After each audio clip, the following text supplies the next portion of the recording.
Es sabido que aquellos personajes que ganan guerras usualmente son recordados de mejor manera y suelen tener más de un recordatorio, ya sea nombres de calles, fundaciones, etcétera, etcétera. Pero por algún extraño motivo, tanto en Argentina como en España, probablemente los vencidos hayan querido buscar algún tipo de premio consuelo y han reinventado la historia con tintes propagandísticos, amén de revivir discordias que ya estaban sepultadas, y han quitado todo atisbo de logro a aquel que ganó la guerra. Como les contaba el otro día, durante la dictadura de Primo de Rivera padre, durante la dictadura de Primo de Rivera el PSOE, por ejemplo, entró en una discreta pasividad. Eso fue una ventaja para Primo de Rivera porque, a decir verdad,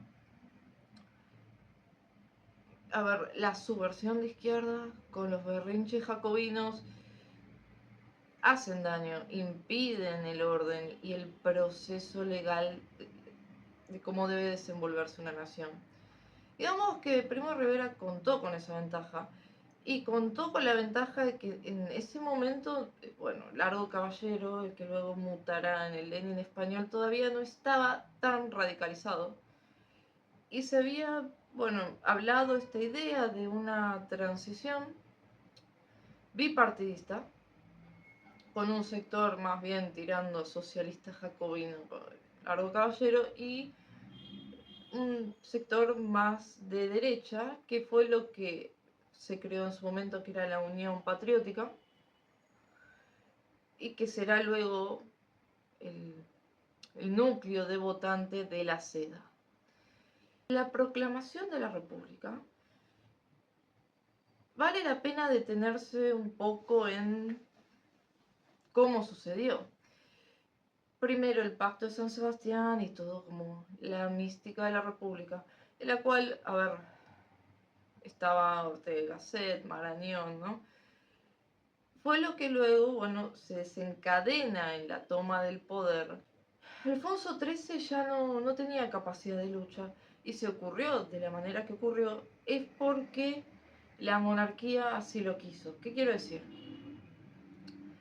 Cuando están las elecciones estas que ganan las candidaturas monárquicas, en las grandes ciudades ganaron los republicanos, y estaba este pacto que, bueno, Alcalá Zamora, que vamos a hablar ahora en un segundo, toleró, o sea, no opuso resistencia, en el cual el PSOE haría una huelga general en la calle, y esto vamos a empezar a verlo, que hay un proceder en la calle y otro en el gobierno,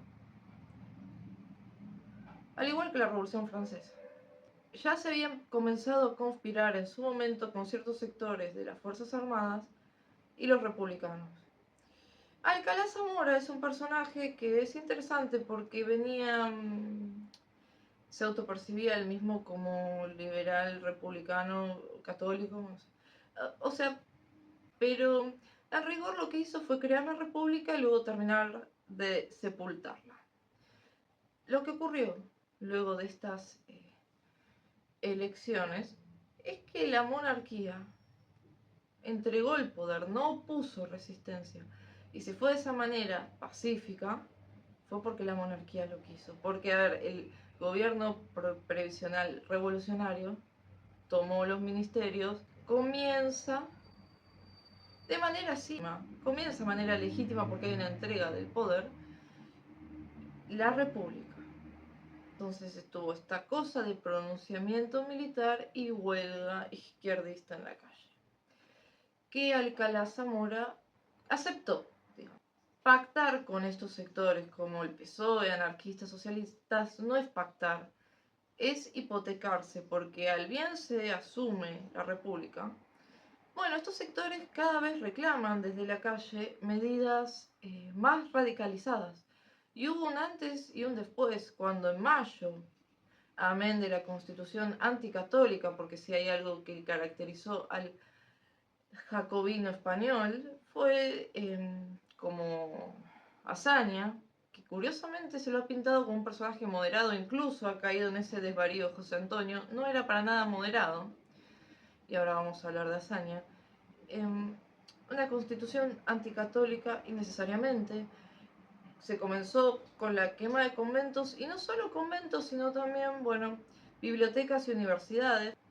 No sé desde qué momento empezaron a pensar que era gente culta, los jacobinos. Se cerraban instituciones educativas por el simple hecho de ser católicas.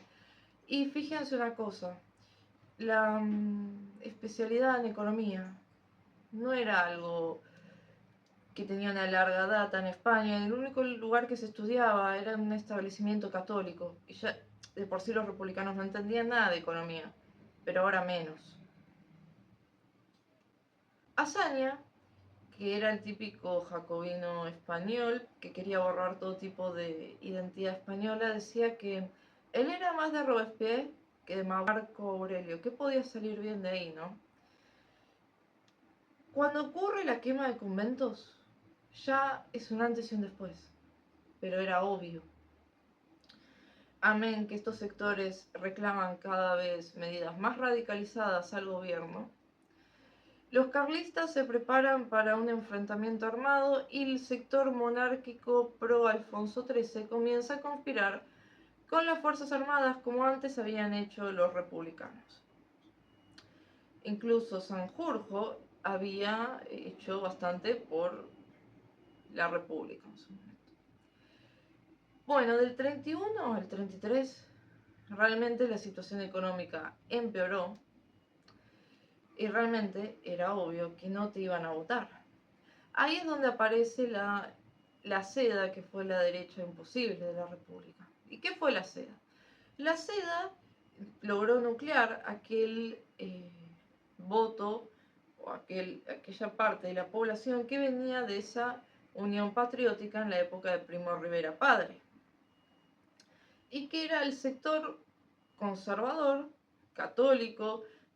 Tenía una rama muy importante en el sector agrario. Es más, las cooperativas agrarias tenían una inspiración católica incluso, de ahí viene Onésimo Redondo, que buscaban dentro del sistema, no quedar fuera del sistema, aunque fueran monárquicos de corazón, la monarquía no iba a volver, defender su postura. Recuerden que España era un país eminentemente católico. Pero, claro, la izquierda, por más que se presenten hoy como democrática, no era democrática. Y al igual que los peronistas, les gusta jugar en la democracia siempre y cuando ganen. Y la izquierda no podía tolerar que hubiera ganado la derecha, e incluso le echaron la culpa a las mujeres que habían escuchado el consejo del cura en el confesionario. Sí. No, la verdad es que no era porque algún cura aconsejaba que votaran a la derecha, sino porque había sido desastroso el primer gobierno. Pero bueno, volviendo a la seda, el líder fue Gil Robles, que era un abogado instruido en la acción católica de propagandistas, que logró nuclear ese sector. Fue el mayor movimiento, partido de masas en su momento, que había quedado sin representación cuando la República, muy orientada hacia un liberalismo jacobino socialista, había dejado a una parte de la población sin representación. Y a pesar que no, tal vez no les simpatizaba mucho la idea republicana, era lo que era y pensaban defender su postura dentro del sistema. Lo curioso es que la izquierda, que hoy se vende a sí misma como la libertad, respetó mucho menos la libertad que la derecha, que no, que es pintada como fascista, cuando también es un error, porque fascismo existió en Italia, y que ya hablamos que eran venían de los facios de combatimiento, que eran los veteranos de la Primera Guerra Mundial, y que reaccionaron a las milicias obreras socialistas. Esto no tiene nada que ver. Y han pintado a la seda como autoritaria, etc. Cuando muy bien ellos han dicho que, a ver, en ese momento había habido una crisis en lo que se llamaba el laissez-faire. Y el mundo encontró cada país la manera de salir de ese laissez-faire. Y ellos admiraban, por ejemplo, el New Deal de Roosevelt. Nunca apelaron a ningún tipo de totalitarismo que cohibiera las libertades individuales. Y a diferencia del Frente Popular, por más simpatías partidarias que tuviera uno u otro miembro, nunca han recibido directivas de otro lugar, porque el Frente Popular recibía órdenes de la Unión Soviética. Cuando gana la derecha, la izquierda no iba a tolerar eso, amenazó con medidas violentas, ir a la guerra civil, etcétera, etcétera, etcétera. Y que preferían la anarquía y el caos antes que el fascismo. Esa palabra que al día de hoy la usan para decir cualquier cosa. Regalan el título de fascista a cualquier cosa. Está Milei. Ya hay el largo caballero de la izquierda está preparando la dictadura del proletariado. Eso era lo que buscaban, al igual que hicieron acá los subversivos en este país. Buscaban la dictadura del proletariado. ¿Qué es lo que hace Alcalá Zamora? Que ahí es cuando comienza a destruir lo que debía cuidar. En primer lugar, bueno, cuando se oficializa la incorporación de Gil Robles como ministro de Guerra, ocurrió la rebelión de Asturias, que no fue solo de Asturias. En Asturias fue donde hubo más víctimas, pero su intención era llevar la dictadura del proletariado y hubo sublevaciones en muchos otros lugares de España. Recordemos que siempre estos sectores de izquierda estaban aliados a sectores nacionalistas separatistas. En ese momento no hubo un gran acatamiento popular, pero luego en el 36 sí. La cuestión es que sí, la rebelión de Asturias puede considerarse la primera batalla de la guerra civil. ¿Qué es lo que hace Alcalá Zamora? Algo muy estúpido, que es que expulsa a la seda. Él debía cuidar su gobierno, pero bueno, ya sea por envidias, porque él quería liderar la derecha a su manera, expulsa a la seda, hace renunciar a Gil Robles de una manera también muy humillante, porque rodea el edificio con la Guardia Civil. Y además la seda tenía un fuerte respaldo en las Cortes. Y la seda planeaba medidas para paliar el desempleo, como también una mejora operativa en las Fuerzas Armadas. Bueno, todo eso quedó trunco porque, bueno, se expulsa la seda. Recordemos que era el partido con mayor influencia en las Cortes y designa a un personaje que no tenía ningún tipo de fuerza electoral, un personaje un tanto opaco, y llama a elecciones. Ese fue el momento de acta de defunción de la República. Cuando llama a elecciones, gana la derecha de nuevo, pero bueno, en un fraude electoral asume el Frente Popular. También que él ya había desplazado del gobierno al RU, que era básicamente el pilar de estabilidad en la República. Bueno, sí, Alcalá Zamora lo que hizo fue iniciar la República y terminar de destruirla. Cuando asume el Frente Popular se inicia este descalabro de 157 días, donde se inicia un círculo vicioso de destrucción, anarquía, en la cual la legalidad deja de existir. Eso es básicamente lo que ocurrió. Dejó de existir el orden, la legalidad y la democracia, si es que alguna vez hubo una. Azaña, yo les decía que se lo ha pintado más de una vez como un personaje, bueno, moderado, pero no fue así. Incluso Gil Robles, por ejemplo, en su momento se lo veía como un personaje moderado y respetuoso del sistema,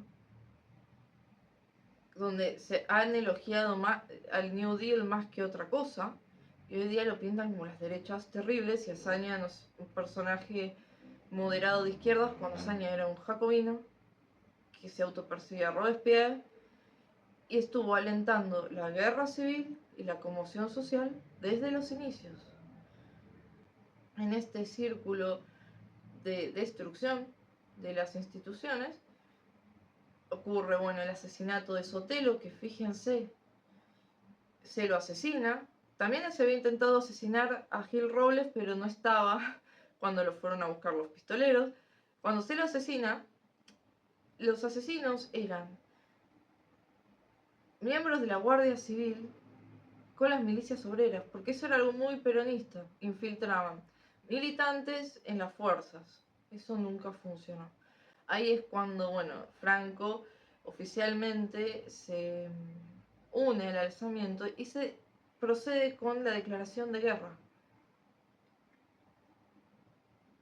Que eso tiene que ver con todo, porque lo usual, lo que está bien decir y quedar como re cool, es decir que murieron de los dos bandos. No, bueno, no es lo mismo. No es lo mismo desde el momento que un sector rige la justicia militar, los tribunales militares, el Código Penal Naval y sí, rige el castigo ejemplar, que es el fusilamiento, pero que también aplicaba para miembros del bando nacional. Hubo casos de violación y se les aplicó el fusilamiento a soldados del bando nacional, con un sector donde no hay control alguno, ni siquiera anotaban sus muertos. No, no es lo mismo. No es lo mismo porque en uno había seguridad jurídica y en el otro no, ni siquiera habían declarado el estado de guerra. También te dicen, no, porque Franco fusiló curas vascos. ¿Cuál es la definición de genocidio?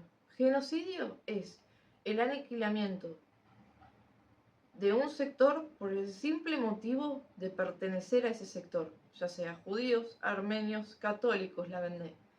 Acá hay un genocidio tipificado que es el clero, es decir, que se los mataba por ser curas. Los curas vascos que fusiló Franco no los fusiló por ser curas, se los fusiló por su versión separatismo y ser revoltosos, no porque eran curas. Entonces también está sobredimensionado cuando te dicen la falange, fascismo, o le achacan cierto tipo de responsabilidad a la falange. Miren, con todo mi simpatía hacia la falange, están sobredimensionando la importancia de la falange en ese momento. Porque sí, luego que se expulsa la seda del gobierno, hay un aumento mayoritario en las afiliaciones a la falange, pero siempre había sido un grupo marginal que ni siquiera hacía desfiles con armas como sí hacían los socialistas, no cometían atentados, no tuvieron la importancia, para bien o para mal, que le están queriendo dar. Las milicias obreras ejercieron una violencia abismal, no creían en la democracia y, si quieren poner a grandes rasgos, hubo un bando que buscaba la dictadura del proletariado, destruir todo tipo de raíz española y la lucha armada, la revolución. Y hubo otro bando que los unía al catolicismo, que buscaron la ley, el orden. Es más, con la rebelión de Asturias, la seda tenía todo el justificativo, la excusa perfecta para proscribir a las izquierdas incluso abolir el estatuto catalán, ellos solo lo suspendieron, y de reprimir de una manera que no fue tal, no se proscribió a la izquierda. Es decir, tal vez con pesar de la derecha, porque no eran republicanos de corazón, defendieron en los hechos, la verdad, la ley y el orden de las instituciones, dentro de las instituciones republicanas, cosa que la izquierda no hizo nunca, porque la subversión de la izquierda, con sus exigencias jacobinas, fue lo que destruyó el sistema republicano. Además que luego de la rebelión, lo que buscaban era venganza y amnistía a los que habían participado en la rebelión, etcétera, etcétera, etcétera. Y esa propaganda estuvo quemando cabezas 2 años, desde el 34 al 36, porque así son. Y que fascismo, fascismo, fascismo, cuando no tiene absolutamente nada que ver el fascismo con la derecha de España, y la falange era minoritaria, y no, ni siquiera tenía la importancia que le quieren dar hoy la falange. No era lo mismo morir en un bando o en el otro. Por ejemplo, el bando nacional. En un enfrentamiento llevaban a un sacerdote, entonces cuando terminaba el enfrentamiento había que levantar los muertos, los cuerpos. El sacerdote escribía los nombres de los caídos, que pasaba en el bando del Frente Popular.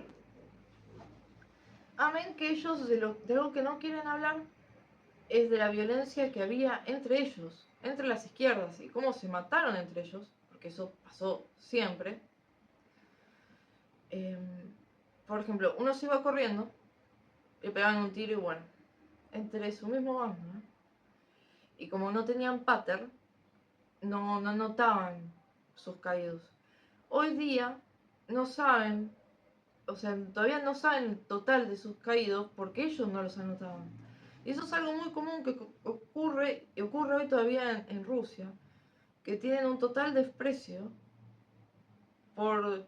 Bueno, Rusia no tiene ejército profesional, nunca lo tuvo, pero tienen un desprecio por su población, por sus combatientes.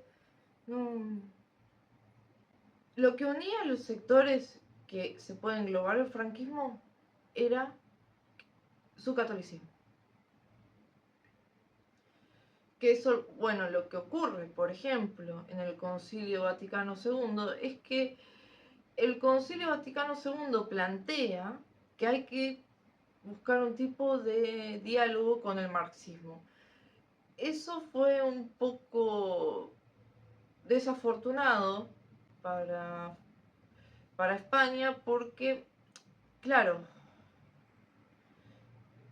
por suerte había habido este milagro español, un fuertísimo crecimiento económico que iba solo por debajo de Japón.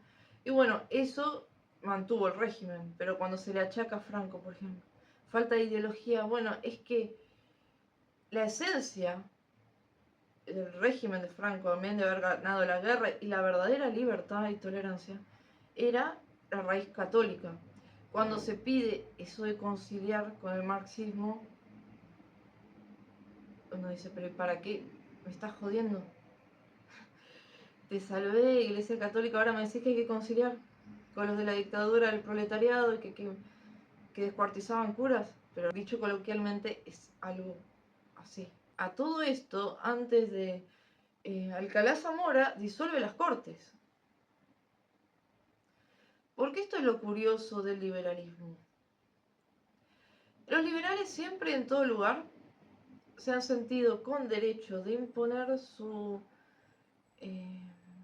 preferencia de moda que puedan rotular como libertad, y aquellos que no la aceptan, bueno, son fascistas. Y como leía el otro día un español que decía, uno debe tener derechos, siempre buscan derechos, ¿no? Siempre piden de ofender y ponen Jesús, Buda, y el que no le guste, si se queja, hay que reprimirlo.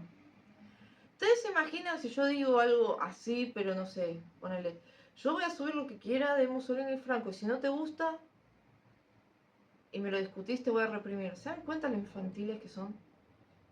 Pero así han sido siempre, como hacen cosas que nunca un inglés o un americano harían y por eso ellos son lo que son y nosotros somos esto. El inglés y el americano no se cuestiona la religión que tiene, ni va contra la religión que tiene.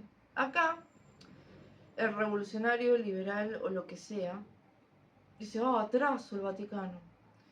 Y lo que no pueden ver es que, guste o no, de igual manera que la iglesia anglicana tiene su importancia en la Cámara de los Lores, la iglesia es una división de poder, como el periodismo es una división de poder. Los liberales, en su cruzada de libertad jacobina, siempre se obsesionan con un sector, lo atacan, destruyen la institución y después se preguntan por qué surgen de su sector dictadorzuelos que no llegan a ser dictadores, pero que son dañinos. Porque siempre existe lo mismo. Acá fue igual, cerraron periódicos, atacaron locales de derecha, siempre hicieron lo mismo, ¿no? Ellos se creen en derecho de monopolizar la libertad, pero nunca han sido tan tolerantes como creen que son. Cerraron cualquier tipo de establecimiento educativo por el simple hecho de ser católico. Y la religión laica, todo eso que han hecho siempre y nunca funcionó. Y Franco, el régimen de Franco, que él sabía que era transitorio, logró la clase media, que eso es fundamental para una democracia, consolidar la reconciliación. El odio que existía durante la guerra civil había desaparecido durante el régimen de Franco. Luego, tal vez en esta cuestión revanchista de los vencidos y alguna cuestión propagandística, han revivido la discordia y todo aquello que había logrado Franco, tal vez muy a su pesar, porque él era monárquico, pero hizo lo que tenía que hacer, de poder tener una democracia sana. Bueno, no, lo destruiste, porque iniciaste de nuevo la discordia, inútilmente polarizando, inútilmente con revanchismo estúpido como es la profanación del cuerpo de los restos del generalísimo como de José Antonio, porque el Valle de los Caídos es un símbolo de reconciliación, porque allí descansan los restos de ambos bandos. ¿Y de qué sirve eso que hace la izquierda hoy? Bueno, así no vas a tener nunca una democracia sana. Y todo lo que hizo el caudillo, te guste o no el caudillo, servía para que tuvieras una democracia sana. Incluso te dejó el país económicamente funcionando para que fueras una democracia sana. Te guste o no el caudillo. Incluso fíjense que Ortega y Gasset criticaba a los intelectuales de afuera que hablaban bien del Frente Popular sin entender qué era el Frente Popular, sin entender la historia de España. Y él lo criticaba, él siendo uno de los creadores espirituales de la República.